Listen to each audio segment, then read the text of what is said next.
ça l'a ambiancé aussi. C'est lourd ça, moi je kiffe. Alex et Pete, le Magic, les plus fous, les animateurs, mon ami. Branche-toi, Radio Délice.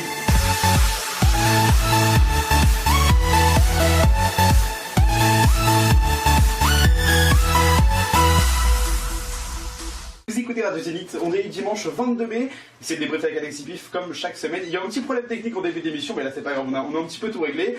J'espère que vous avez passé un bon week-end. Demain, c'est lundi, donc c'est bien dommage, mais c'est pas grave parce que nous on est là pour vous faire oublier justement que c'est demain lundi. On va vous faire kiffer. Bah, c'est ça, on va vous faire kiffer, essaye tu vois d'enjoliver les journées. C'est ce que je veux dire ou pas? Je comprends plus rien avec le temps.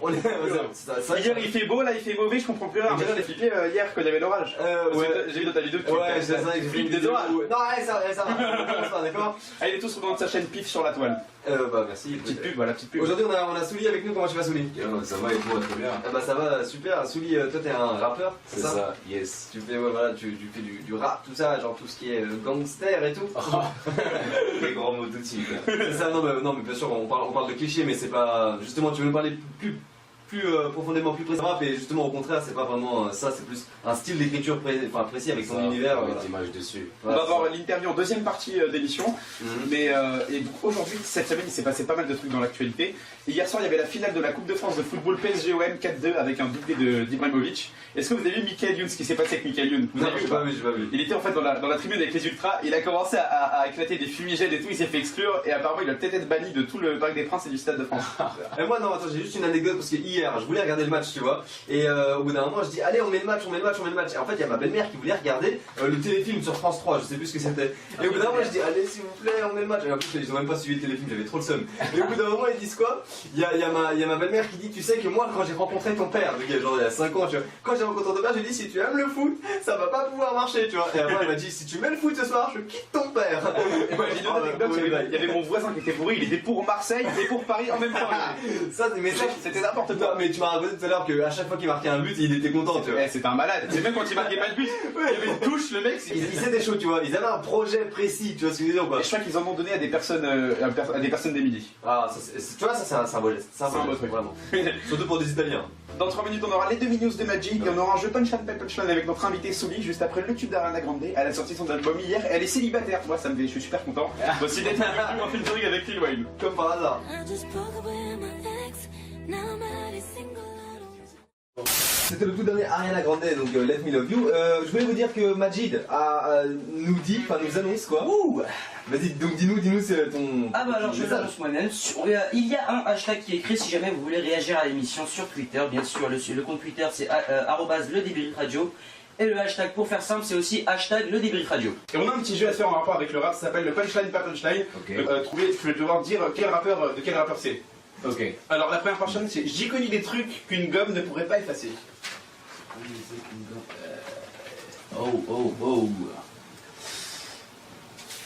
Ah, je crois que je vais me faire insulter après cette émission. Non, ça me dit rien là comme ça. C'est Jarod, je sais pas comment ça se dit, Jarod. Exact. Jarod.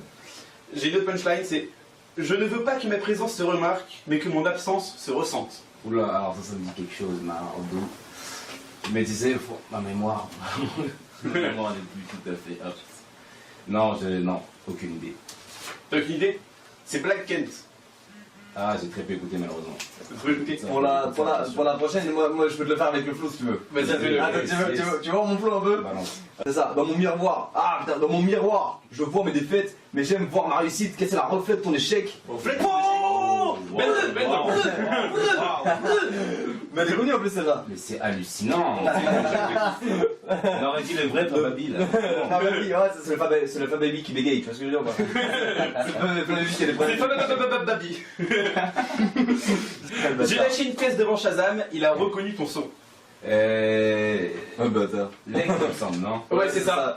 Un bâtard. J'en ai une autre, c'est cadeau, tu vas trouver sûr.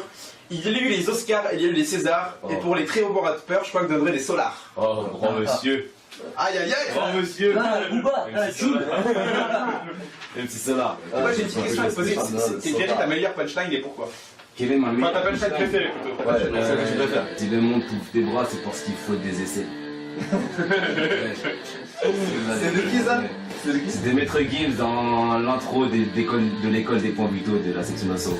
Ah, c'est charmé. Ouais. Dans mon vite, le débrief avec Alex et Pif revient juste après. Un tube que tout le monde déteste autour de la table, mais moi ça m'ambiance. Voici le groupe. C'est pas qu'on déteste, c'est qu'on voit pas l'intérêt. On revient dans C'est votre qui, il est ne nul. bougez pas. Et tout le monde s'est foutu de ma gueule parce que j'allais passer cette musique, mais finalement ils se sont bien ambiancés autour de la table. Carrément. On est d'accord ou quoi? C'est lourd. Ah bah voilà. Il y a celui qui soutient. Bonjour à tous et bienvenue pour cette 3e édition des Fake News. Étude, après la publication d'un partiel de droit ayant pour sujet à quoi sert Hollande, une possible sanction était à prévoir. Cependant, le professeur ayant publié le sujet ne sera pas sanctionné. En même temps, on ne peut pas sanctionner quelqu'un qui ne fait que dire la vérité. Musique, Charles Aznavour, le chanteur de 92 ans, se lancera dans sa première comédie musicale intitulée My Paris à Broadway. Alors déjà qu'on comprend plus grand chose quand il parle français, alors en anglais on n'imagine même pas. Politique, suite aux récentes affaires de harcèlement sexuel à l'Assemblée nationale, plusieurs députés ont porté plainte. Cependant, bizarrement, même après plusieurs provocations, Marine Le Pen n'a jamais eu ce problème. École, Valérie Pécresse, la présidente de la région Île-de-France, a adopté la mise en place de tests salivaires dans les lycées contre la prise de drogue. Bien sûr, tous ceux qui puent de la gueule n'auront pas à le faire. Insolite, aux États-Unis, un lycéen américain n'ayant pas de cavalière pour son bal de promo a décidé de ramener sa chatte. En même temps, un trou c'est un trou. Corée du Nord, le dictateur nord-coréen Kim Jong-un a fait faire un tableau représentant la Joconde avec sa tête à la place de la célèbre femme. Il aurait donc décidé de se renommer en Kim Joconde. Ah, joli. High-Tech, le géant américain Google a lancé un prototype de smartwatch ou montre intelligente pouvant être contrôlée seulement par des gestes de la main. De quoi avoir l'air très con quand on veut changer de musique dans la rue. Insolite, en Italie, un record du monde a été battu et c'est celui de la pizza la plus longue du monde. En effet, celle-ci mesurerait plus de 2 km. Puis ça a été à Pierre Ménès qui a battu le record de rapidité de dégustation de pizza en déclarant, je cite, oh bah t'avais un petit peu faim. Et enfin, en vidéo de la semaine, on peut voir un combat de lutte entre deux individus qui ont pour seul but de gagner un kebab à la fin du match. Une rumeur tournerait comme quoi ce serait encore Pierre Ménès qui aurait déclaré c'était l'heure du goûter quoi. Notre invité s'appelle Soli, c'est un jeune rappeur de 19 ans qui a beaucoup de talent. On aura son interview deuxième partie de l'émission. Face au micro me livrer. Et aujourd'hui ce rêve est réalité. Je suis désolé. Si un coup de jeu j'ai échoué, J'aurais plein de plans B, j'ai donc improvisé. Aïe. Là c'était Agile Plan B, j'espère que vous avez kiffé, nous on a kiffé de ouf. C'était notre invité la semaine dernière, j'espère que vous avez apprécié parce que nous, on a vraiment apprécié, on aime beaucoup cette musique. Il est 19h30. Zénith Champagne-Ardenne 106.8. Zénith. Tous les dimanches. 19h, 20h. C'est le débrief. Avec Alex et Pif. Et le débrief avec Alex et Pif continue jusqu'à 20h comme tous les dimanches. On est ensemble avec notre invité Souli, on aura son interview en deuxième partie d'émission, on va nous faire ça en freestyle, en live, et une petite exclusivité, c'est bien ça Souli? C'est ça, exact. Une petite exclusivité s'appelle Carré. C'est carré. C'est carré. Yes. Mais place à la minute de Pif, ça s'appelle la minute YouTube, c'est parti. Salut les amis, ça y est, on a 1 an. Vous êtes 8 millions d'abonnés à ma chaîne YouTube. J'ai pas l'orange. Yo, dans cette vidéo, je vous pose ma vidéo. Pourquoi? La minute YouTube. La minute YouTube. Salut tout le monde, j'espère que vous allez bien. C'est la minute YouTube. Écoutez, aujourd'hui on va parler de la vidéo de la semaine. En fait, aujourd'hui, cette semaine, on va pas parler d'une vidéo, on va parler d'une web série. Et puis ensuite, nous parlerons d'un youtubeur qui s'appelle Antoine Smith. C'est un vieux youtubeur, entre guillemets, c'est un vieux youtubeur parce que ça fait longtemps qu'il a pas posté de vidéo, mais il a fait une émission aussi qui était très intéressante et c'est dans le thème parce que ça va parler à Souli, je pense. Plutôt la web série de la semaine, ça s'appelle Derrière YouTube. C'est une web série qui est présentée par le youtubeur Avenir et vous. C'est un youtubeur qui a à peu près 430 000 abonnés. Oui. J'adore ce youtubeur, ça fait hyper longtemps que je l'ai connu, il avait à peine je crois les 100 000 abonnés quand on était sur sa page. Mais il a grimpé hyper vite, il a grimpé hyper vite. Ouais, non mais là il a 4, là maintenant ça fait genre 3 ans qu'il fait des vidéos, enfin 3 ou 4 ans, et il fait une web série qui s'appelle Derrière YouTube et c'est génial. Mais aussi, il est malin le con parce qu'il a une ancienne chaîne YouTube où il faisait un petit peu, pas de la merde, mais il faisait un petit peu tout et n'importe quoi. Ouais. Et quand il a commencé à avoir une petite notoriété, un petit peu de kipoulol entre guillemets, Ouais. il a ouvert sa chaîne Avenir et vous avec des contenus beaucoup plus travaillés, ce qui lui a fait en fait grimper beaucoup plus vite. Et au final, il a bien fait de faire ça parce que. Bah, à la base en fait il fait il fait des vidéos trolls, il fait des caméras cachées, des choses comme ça, et donc du coup c'est pas dans le style de sa web série. Donc c'est la saison 2 qui est sortie. Moi je connaissais il y a YouTube, mais j'avais regardé la première saison, enfin j'avais regardé quelques épisodes et ça m'avait pas j'avais pas tant accroché quoi. Et là la saison 2 est juste énorme. Allez checker ça, c'est derrière YouTube. En fait ça parle d'un youtubeur qui est déchu complètement. Genre il n'arrive plus à faire de vidéos, il aime plus ça. C'est lui qui joue le personnage, hein. C'est lui qui joue le personnage. En fait il joue son propre personnage. Et en fait au bout d'un moment il arrête sa carrière YouTube justement, enfin sa carrière. Il arrête de faire des vidéos sur YouTube et en gros il veut se mettre à la boxe. Et il veut se fight quoi. Franchement j'ai pas vraiment tous les mots. Allez checker, c'est bien rythmé, les acteurs sont super bons. Il y a plein de personnages, c'est très complexe et vous pouvez, si vous aimez la psychologie du personnage comme moi, allez checker ça. Ouais, justement, moi j'avais juste regardé la première saison, les 2-3 premiers épisodes, Ouais. et je trouve quand même que c'est un truc de déprimé. Enfin, Ouais, évidemment, bien sûr. le premier épisode, il n'y a pas d'histoire, il y a juste quelqu'un qui marche, qui est déprimé, et après bon peut-être qu'il faut suivre, etc. Ouais. Mais personnellement, j'ai pas accroché. Ouais, non, mais ça se comprend de toute façon qu'il y a des personnes qui peuvent ne pas accrocher. Après, le truc, c'est que lui, il fait des vidéos sur YouTube. Et il veut devenir acteur en fait, en réalité. Et c'est pour ça qu'il a fait ça. Et donc en gros, il parle un peu de sa vie, mais dans la saison 2, c'est plus fictif. C'est vraiment plus fictif. Dans la première saison, c'est ça que j'ai pas aimé, c'est que justement, il parlait trop de derrière YouTube. Oui, voilà. C'était trop banal. Genre, c'était comme si, par exemple, moi je fais des vidéos sur YouTube et je vais pas raconter ce que je fais à côté, tu vois. Bah, du coup, je vais au lycée, je fais juste comme ça, donc c'est pas intéressant. Mais la deuxième saison, c'est vraiment impressionnant parce que il y a plein de choses qui te font réfléchir, tu vois. Et c'est ça qui est vraiment intéressant cette saison. Et puis, profitez bien de regarder des vidéos sur YouTube. Bisous. Dans 2-3 minutes, on aura. C'est grave pas crédible avec moi. Non, c'est pas crédible avec Vous verrez toi. dans la vidéo, vous avez un petit corps de la l'âge, vidéo, c'est pas s'il vous crédible. plaît, la vidéo, s'il vous plaît. Dans 2-3 minutes, on aura l'interview de Souli, c'est bien ça, Pif? C'est bien ça, on aura l'interview de Souli, ensuite on aura un petit jeu qu'on a préparé pour toi, et après tu nous vas faire un petit j'ai dit quoi, un petit freestyle. Pourquoi pas, écoute, un petit freestyle, un petit freestyle juste pour en exclusivité en plus sur Radio Zénith.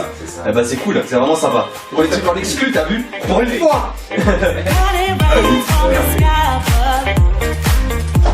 Je dis que c'est dans 2 secondes, mais ça va. On entend une fois en 2 secondes. Merde. J'entends merde, oh merde. Ça va, j'ai pas trop bugué. Non, bien.